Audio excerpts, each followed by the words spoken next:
Bom, então vamos lá, vamos falar da nossa aula de Tribunal do Júri, né? Parte 8, não se perca. Na parte 7, nós estávamos falando dos atos instrutórios, né? E da sessão de julgamento, e agora nós vamos continuar falando desses atos instrutórios na parte 8. Você já sabe aqui tudo que você queria saber sobre o Tribunal do Júri e nunca teve coragem de perguntar. Vamos lá. Então vamos para a parte 8 do Tribunal do Júri, uma aula emocionante. Você que está fazendo concurso, você que está fazendo prova da OAB, não pode deixar de estudar Tribunal do Júri. Bom, vamos começar então na parte 8, dando continuidade aos atos instrutórios que nós estávamos falando na parte 7 e falando sempre dos debates, né? Debates.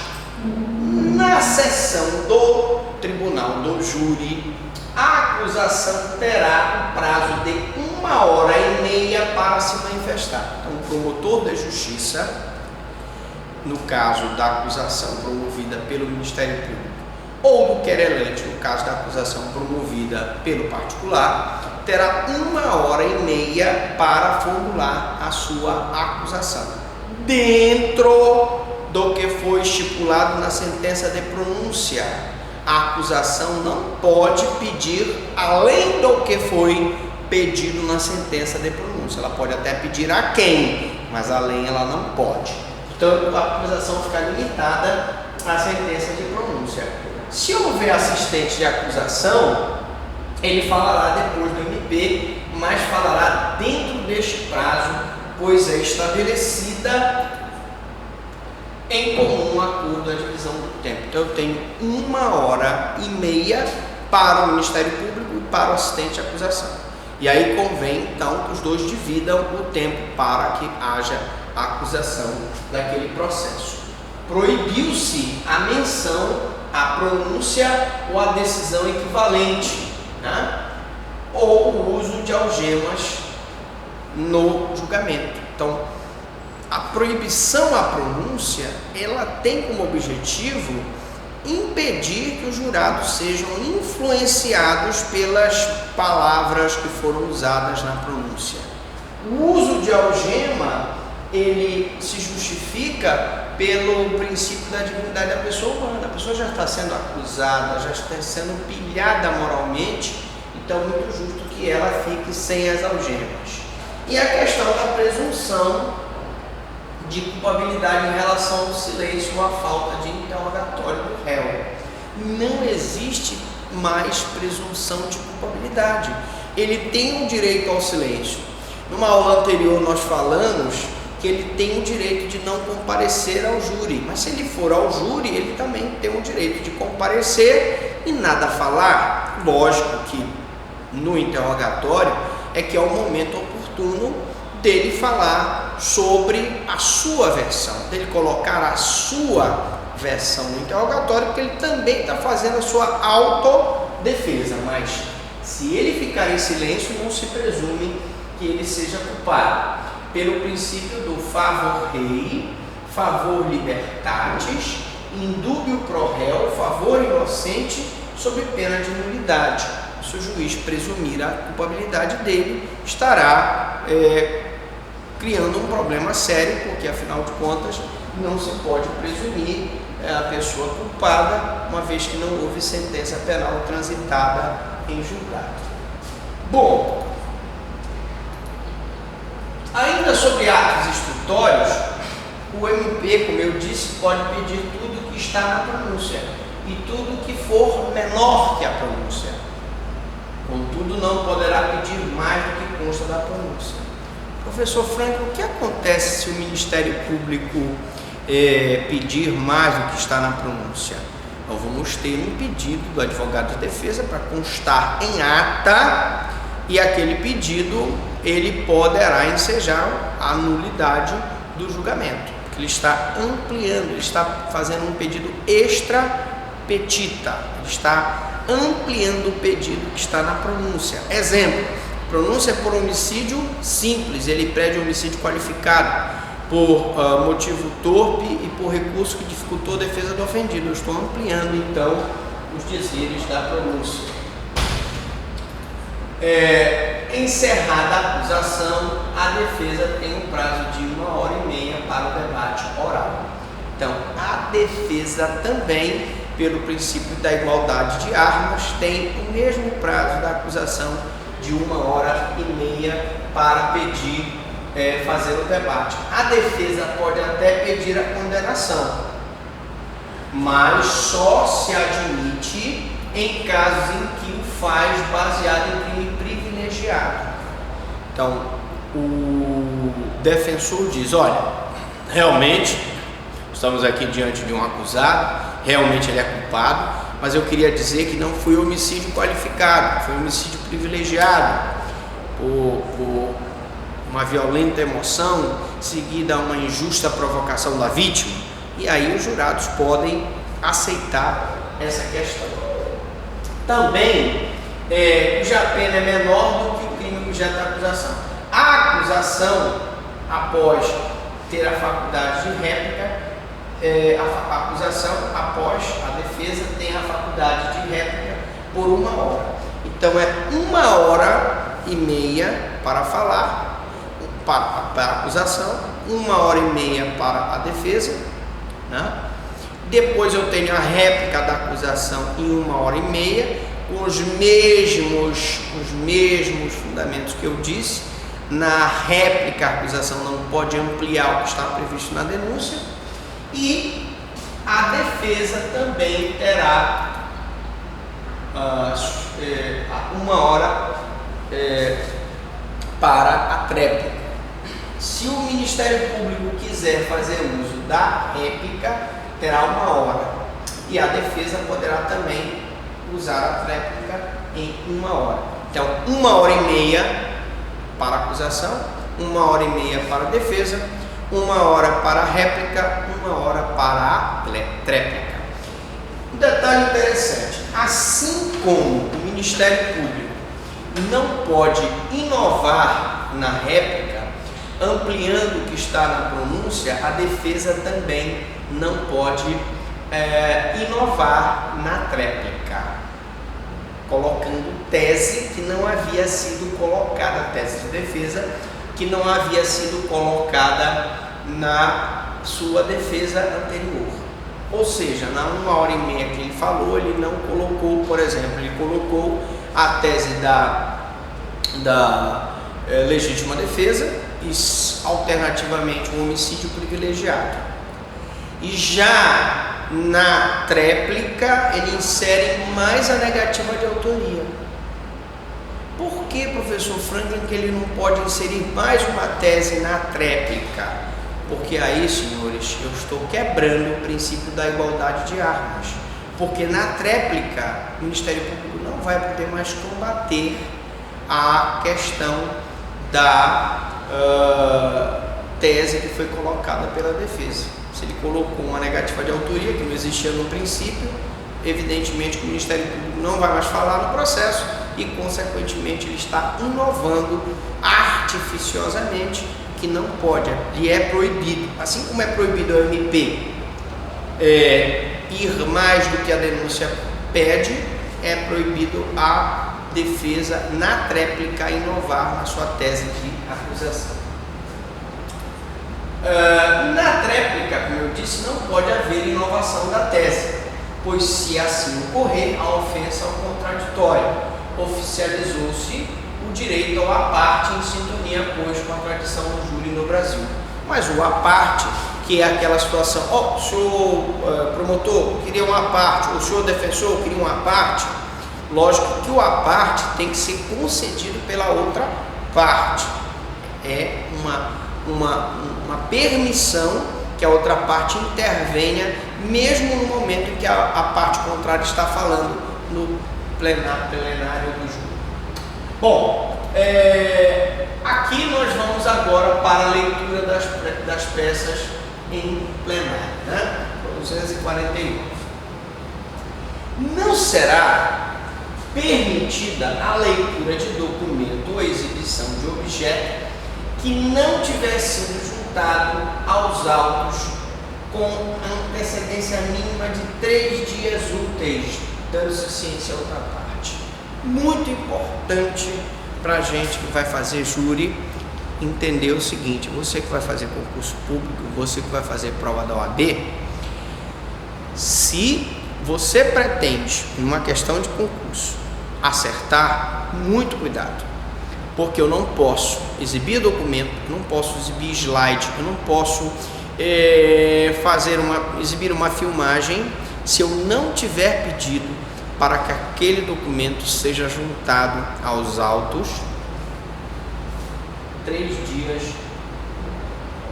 antes, antecedência mínima de 3 dias úteis, e ainda com a ciência da outra parte. Que a outra parte pode ter ciência e dizer: não, eu não tenho nenhuma objeção, pode juntar esse documento. Ou a outra parte pode dizer: não gostaria que fosse junto. Né? Então, eu tenho aqui, a parte não precisa exibir, a peça basta que fale sobre o documento. Exiba vídeos, fotografias, laudos, quadros, croquis ou qualquer outro meio assemelhado. Se a parte contrária, qualquer uma das partes, exibe um documento, exibe um croquis, exibe uma fotografia, exibe uma filmagem que não tinha sido juntado no processo 3 dias antes, com a ciência da parte contrária, aquele documentozinho exibido será suficiente para anular o julgamento. E não se permite sobre o manto do contraditório que o documento seja juntado nessa situação.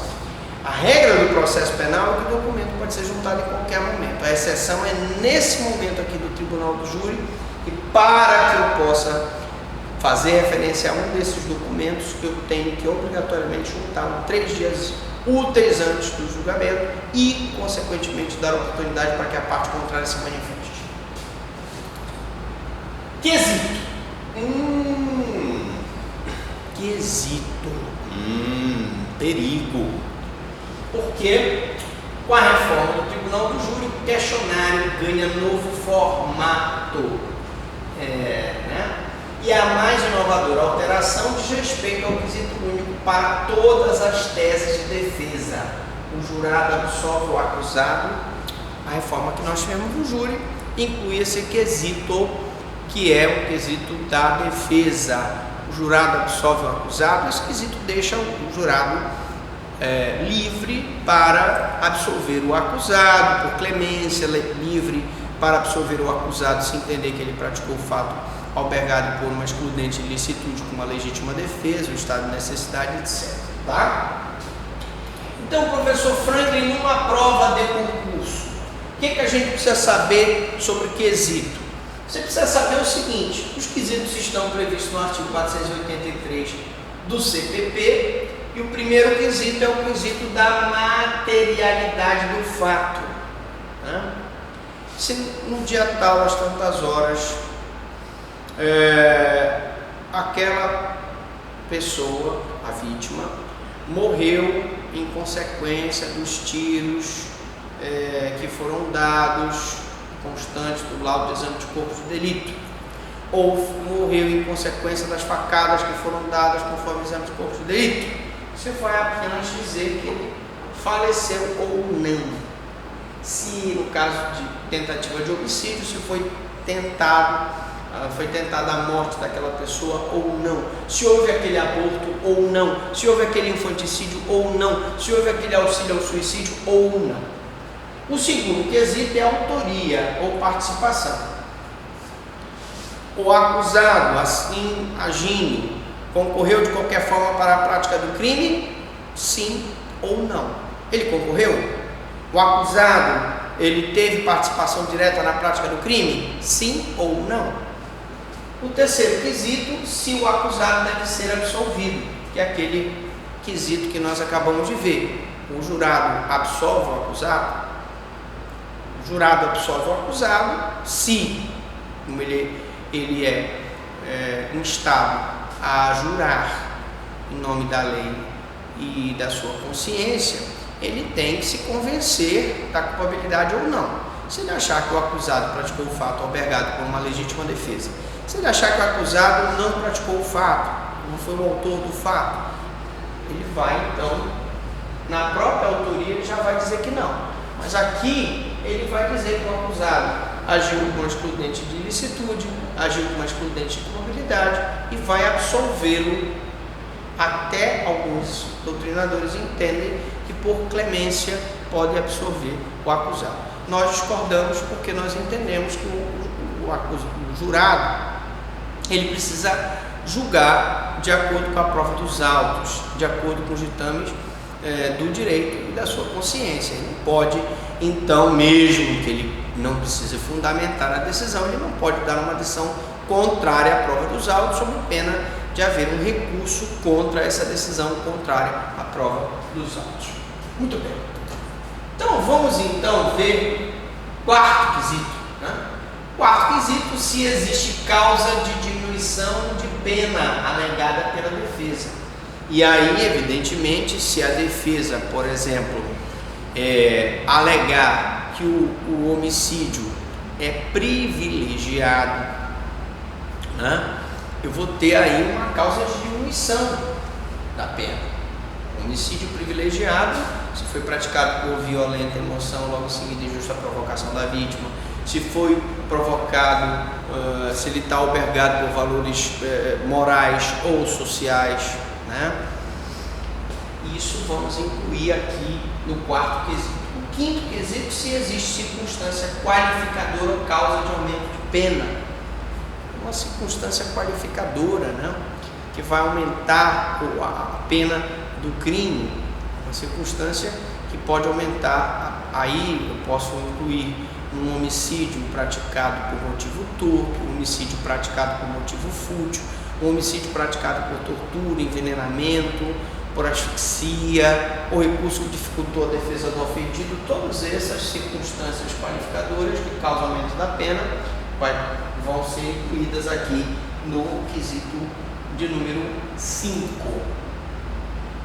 Reconhecidas na pronúncia e em decisões posteriores que julgaram admissível a acusação. Como eu disse, esse quesito 5 aqui, ou quinto, como vocês quiserem, ele só pode conter circunstâncias qualificadoras que já estão previstas na pronúncia, porque o promotor não pode inovar na tese da acusação além do que está na pronúncia. Ou seja, se só tem recurso que dificultou a defesa do ofendido, ele não pode colocar motivo torpe, e vice-versa. Não pode colocar mediante tortura se só foi reconhecido o envenenamento. Então, são coisas que estão delimitadas pela sentença de pronúncia. Bom, então aqui nós colocamos para você que está aprendendo o Tribunal do Júri como você vai fazer o primeiro quesito. E deve perguntar o seguinte: no dia tal, às tantas horas, aí colocar o lugar. Alguns juízes indeferem as denúncias formuladas pelo Ministério Público e a queixa formulada pelo particular, quando não se coloca o lugar em que aconteceu o fato, até para a fixação da competência. Alguém, que é o acusado, com tiros de revólver ou com facadas, produziu na vítima as lesões descritas no auto de necrópsia de folhas táteis, que causaram a morte. Esse é o quesito, o primeiro quesito, que é o quesito da materialidade. Tá? Veja que não está se questionando aqui que foi fulano ou se foi cicrano, que está dizendo que os tiros foram dados e é que a vítima produziu lesões e levaram à morte. Tá? Então aqui eu tenho o quesito da materialidade. Já a segunda indagação versará sobre autoria ou participação.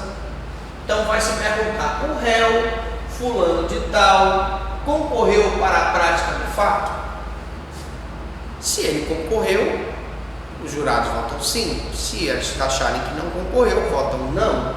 Então não haverá quesito sobre formas específicas de participação. Ou seja, eu não vou aí desmembrar o quesito para qual autoria, para a participação, participação de menor importância. Não.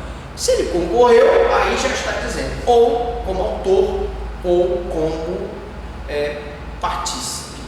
Bom, professor, mas e aí como é que fica aquela questão de que todo mundo concorre para o crime na medida de sua culpabilidade? A questão é, o juiz presidente do tribunal do júri, uma vez o conselho de sentença tendo condenado o acusado, ele vai avaliar se o acusado teve participação direta, indireta, se concorreu decisivamente ou se teve participação de menor importância. Isso vai ser só pesado na hora da dosimetria da pena. Quem faz essa dosimetria é o juiz presidente do tribunal do júri, após os jurados já terem condenado o acusado. Tá? Então, por isso que não há quesitos sobre formas específicas de participação. Tendo o conselho de sentença afirmado materialidade e autoria, a seguir será formado um quesito genérico de defesa de forma direta e objetiva. Simples. O jurado absolve o acusado. Você já reconheceu a materialidade. Você já reconheceu a autoria. Você agora vai dizer se você absolve. Absolve por quê? Absolve porque ele agiu em legítima defesa? Absolve porque ele agiu em estado de necessidade? Absolve porque ele agiu sob coação moral irresistível? Absolve porque ele agiu sobre obediência hierárquica?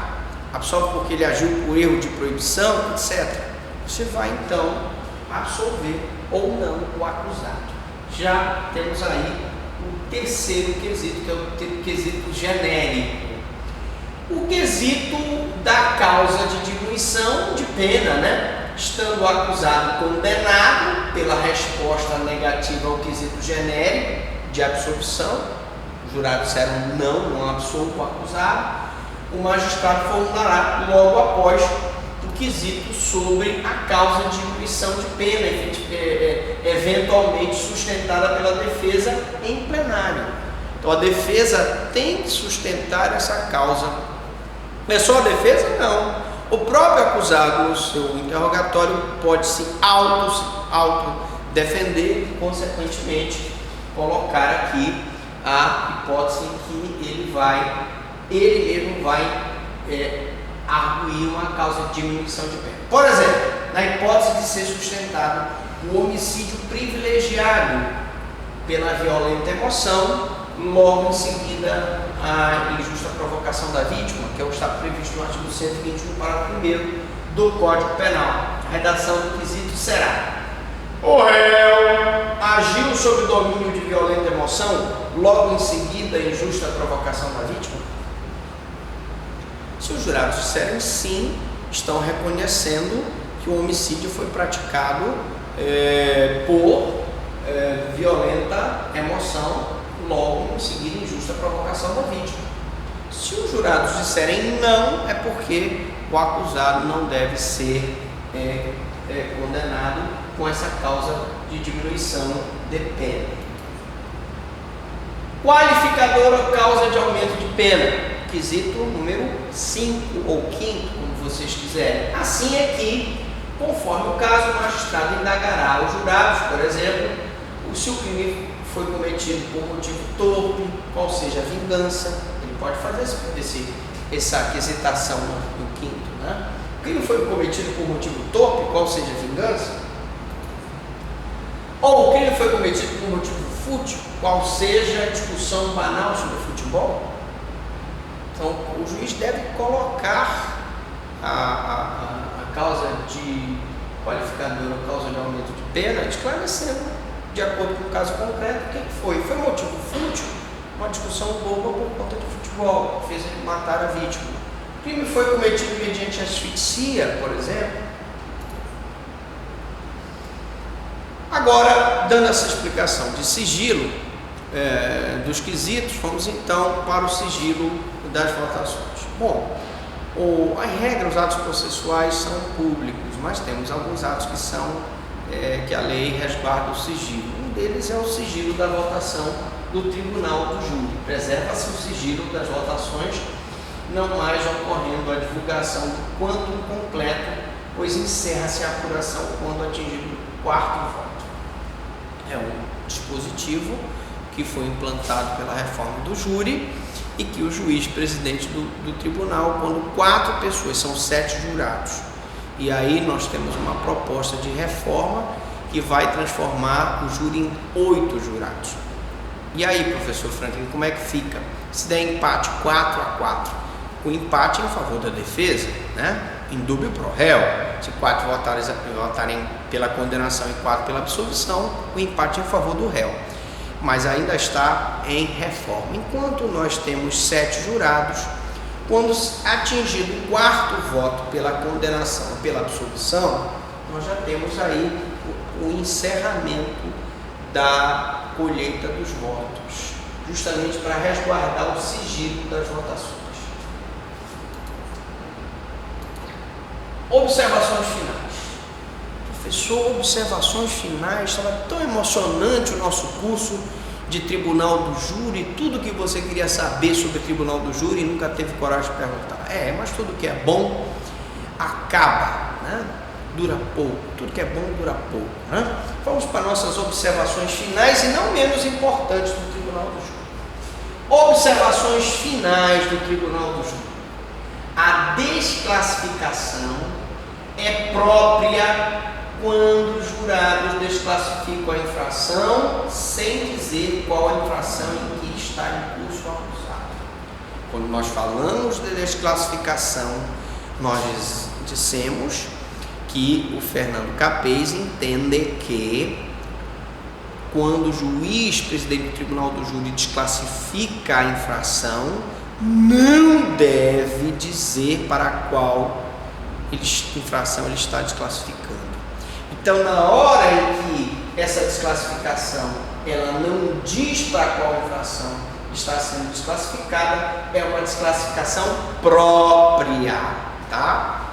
Ao passo que a desclassificação é imprópria quando os jurados desclassificam a infração dizendo qual a infração que está em curso acusado. Por ocasião da nossa aula, nós dissemos que o Torinho Filho, que é um grande doutrinador, diz que o juiz poderia dizer para qual a infração está desclassificando. E aqui essa desclassificação em que os jurados desclassificam a infração na sessão do júri, né? Porque só vai ter jurado na segunda fase do julgamento, e consequentemente eles desclassificam a infração dizendo para qual infração está em curso o acusado. Eu tenho uma desclassificação imprópria, porque eles estão dizendo para qual a infração foi desclassificada. Em ambos os casos, a competência para o julgamento da causa passa ao juiz presidente, que terá que proferir na própria sessão a sentença.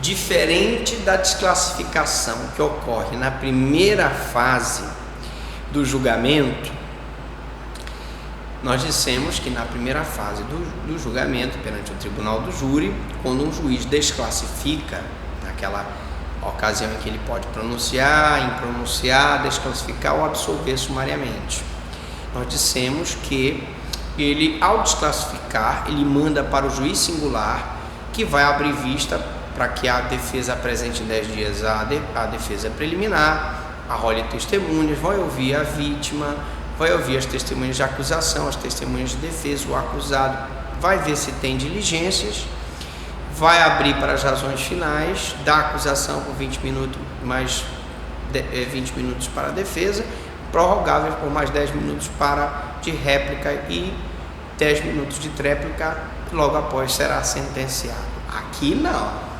aqui é diferente, aqui eu já estou na sessão de julgamento perante o Tribunal do Júri. Aquele processo está sendo julgado já pelos jurados. Se o jurado desclassifica a conduta, em ambos os casos, desclassificando ou não a competência, desclassificando, dizendo a infração ou não, a competência para o julgamento da causa passa ao juiz presidente, que terá que proferir na própria sessão a sentença. Na própria sessão, ele vai proferir a sentença. Exemplo: ele estava sendo acusado por uma tentativa de homicídio e o crime foi desclassificado por uma lesão corporal. É uma desclassificação. Ele estava sendo acusado por um homicídio e o crime foi desclassificado para um latrocínio. É uma desclassificação. Ora, nessas duas hipóteses, se a desclassificação ocorrer em sessão do júri, perante os 7 jurados, é o próprio juiz presidente que vai decidir, vai proferir a sentença pelo crime pela qual foi desclassificado. Em caso de crimes conexos, como ficam os quesitos? Perigo. 1 minuto da sua atenção.